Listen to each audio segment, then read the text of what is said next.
ప్రేక్షకులందరికీ నమస్కారాలు. ఈరోజు కేశ సౌందర్యము. దాంట్లో భాగంగా హెయిర్ ఫాలింగ్ అంటే జుట్టు రాలడము. ఈ సమస్య సర్వసాధారణంగా చూస్తూ ఉంటాం. అందరిని దీన్ని సౌందర్య సమస్యగా చూస్తారు. కానీ డాక్టర్లు ఇది చాలా ఆరోగ్య సమస్యల్లో ఇదొక లక్షణం.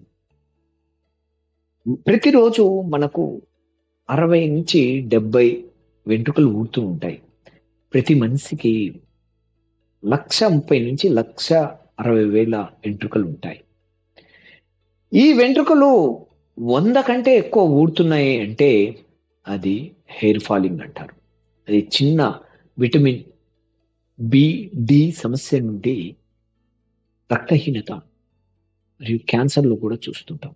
అందుకే జుట్టు రాలడం ఒక వార్నింగ్ సైన్ లాగా తీసుకొని వైద్యుల సలహాతో అది ఎందువలన వస్తుంది?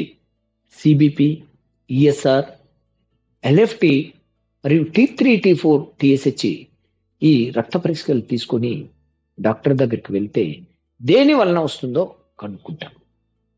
హోమియోపతి చికిత్సా విధానంలో ఈ జుట్టు రాలడానికి యాసిడ్ ఫాస్, యాసిడ్ ఫ్లోర్, ఉస్టిలాగో, విజ్బడిన్, నాట్రమూర్, సెపియా అనే మందులు అద్భుతంగా పనిచేస్తాయి. దాంతోపాటు మీకు ఎక్స్టర్నల్ ఆయిల్ కూడా దొరుకుతుంది. డాక్టర్ సలహాతో ఆహార నియమాలు, జీవన శైలి మార్పులు, తాజా కూరగాయలు, ఐరన్ ఉండే మంచి ఐరన్ ఇచ్చే ఖర్జూర్, పాలకూర, ఆకుకూరలు లాంటి మరియు దానిమ్మ పండ్లు లాంటివి తీసుకొని ఈ జుట్టు సమస్య నుండి మీరు నివారించుకోవచ్చు. నమస్కారాలు.